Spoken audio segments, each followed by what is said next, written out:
for context, me and my PhD supervisor, Claire Henry, wrote an article on Kim's work for a journal. We sat around, we wanted to write about sound in your films. We sat around talking about the kind of moments where the song just disappears. And we're like, what is it? How does that work with it? And then you sent an email saying, oh, I've just re-uploaded the films with the songs that were taken down back on, which I thought was very funny. I was going to mention that then, I thought, no, I won't. I think it's in the article as well. That's great. But I thought it was quite funny. You've got 60 seconds of just silence. Yeah. What does it mean? Yeah. Nothing. Yeah, YouTube copyright. I was also curious about the kind of autobiography of your work. I mean, you feature in a lot of them, and I was curious how, if any of it's based on kind of your own reality or like. I started acting before filmmaking and never got any work because I sort of one casting person said all the features were at the top of my face and I had a small chin which I didn't realise.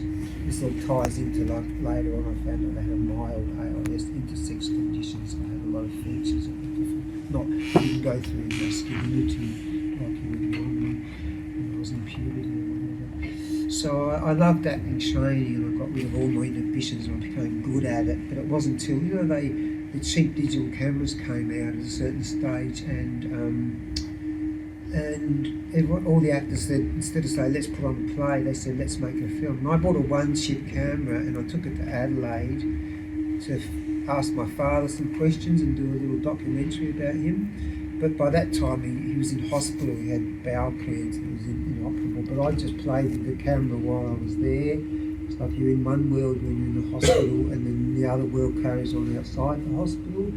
And I captured little birds feeding and all sorts of, just him there and his partner and stuff. And then I took it back to Melbourne and found an editor to put it together for me. And when I saw it, it was just such a powerful cinematic poem about love. I called it Love and Death actually, and that was the first film I made. And it was so powerful and moving, even to my straight family and brother. So that was the first film. And then I went back to Brunswick and I made another film called Living in Art, which was kind of the part 2 of from Love and Death kind of thing. And it just went from there. So this is a long-winded way. So then I actually wasn't comfortable performing because of the gender change. I think that had something to do. I don't know what that was. I can't remember now. Too much time. But so I kind of became fascinated by making films. I didn't feel the need to act. I didn't want to act. So I just made all those films. And those films, that period from 2002 to 2012, what's that cadence? Real. Quite distracting. And it was just so prolific. I just made one film and then I'd see a location and go, oh, we can do something there. And then I'd have another idea. I'd be lying on my bed, have another idea. So it's just like one film after the other. And I can't really say about whether they were autobiographical or part of it. It's just, as a creative, you have ideas and you go and pursue them. And I always like that quote about artists asking the questions, not giving the answers, sort of thing. So and more, I don't know, most conventional filmmakers will have an outline, a script, and they know the performance they want to tell this story. But that was always boring to me. I much rather chuck all the elements in and then mix them all up and then put something together by instinct, which someone was asked about before, instinct, and then seeing what appears in a kind of magical, kind of artistic way, I suppose, and then going, that works, and then the whole piece works. So that piece where I'm sitting in a chair and the picture breaks up, I mean, I was just doing that as an exercise. I was doing a self-taping workshop with Greg Apps, the famous casting. And my pieces were so cinematic that I realised after the course was done, I could recut them and do stuff with them. This is removing all the mystery now. But that was sitting in the doctor's office with a big orange and playing with that sort of thing. And then I accidentally came across that distortion, the stripes across the scene, and I just thought, wow, that's like the mind going.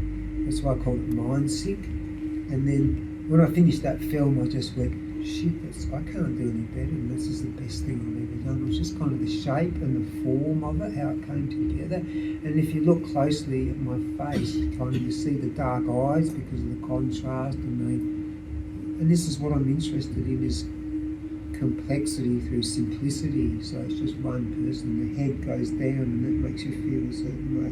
The head comes up and the eyes go over here. And it's just all these little moments kind of grab me. So I guess that's the really long-winded. I mean, all art comes from the artist that they're doing it. It's the personal vision, it's the personal style.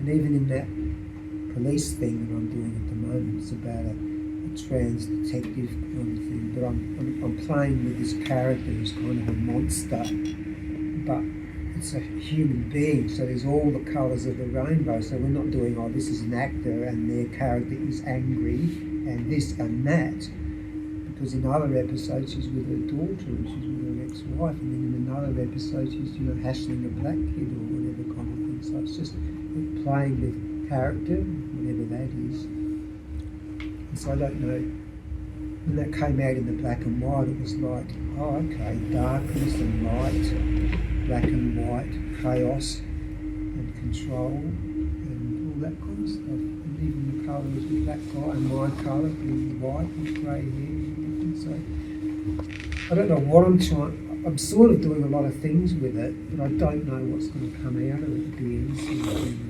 That's, I think, that's what a work of art is, kind of thing. The depth, I suppose, the feeling.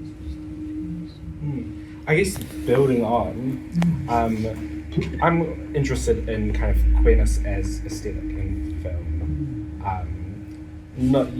More than like representational content. I was kind of curious how you see your queerness kind of interacting with your filmmaking. And the kind of experimentations that you do on screen? It's a really good question about the whole queer thing, because I grew up in suburban Adelaide and I was very surprised at age 40-something to be actually mucking around and doing something with my gender, because it was all shoved all the way down kind of thing. And I was shit scared of all these gay men that used to chase me around.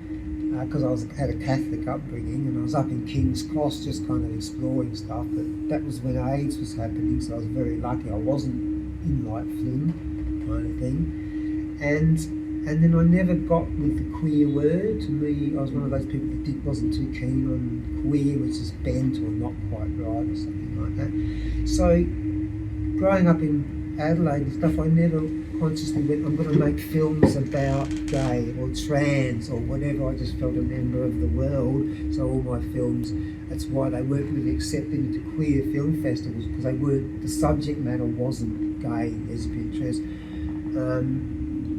But the amazing thing was that kind of, when you did that paper, that was discussed, the whole trans ethos thing and queer stuff, and one of you guys said to me, yeah, they're really queer films, and they are queer films, but it's not in that context in a way of sexuality, it's just the queerness of the thing, if that makes sense, in an artistic term, the word queer I art, think in the whatever. kind of the aesthetics of it, the kind of repetition throughout, and even the social interactions that are happening on the screen. There's a kind of big breakdown of traditional relationships and how people interact with each other. So maybe, I was never into conventionality and normal stuff and all that kind of thing. So, it's interesting. And even that Sick to the Vitals, the last one, I was actually, because now I go back to my word I used to think of back in my early days was androgyny, because I thought men and women were the same, because I didn't feel like a man and I didn't think I was a woman, so I didn't see the difference between them. And I actually made Sick to the Vitals when I was sort of on the male team, but when I look at it now, I find it hard to believe. I don't think a male could make that film, because it started off with that idea about, the idol singers, if they're a bit plump and they go into the system and they get styled and they get trimmed down and they can become what they're supposed, that societal beauty thing. And I thought, what if a girl does that, but she goes right off the rails with the pills and the drugs and all that kind of thing? But it turned into a whole thing about her thinking she was dirty and disgusting, and even her vagina was dirty and disgusting, but then there was the white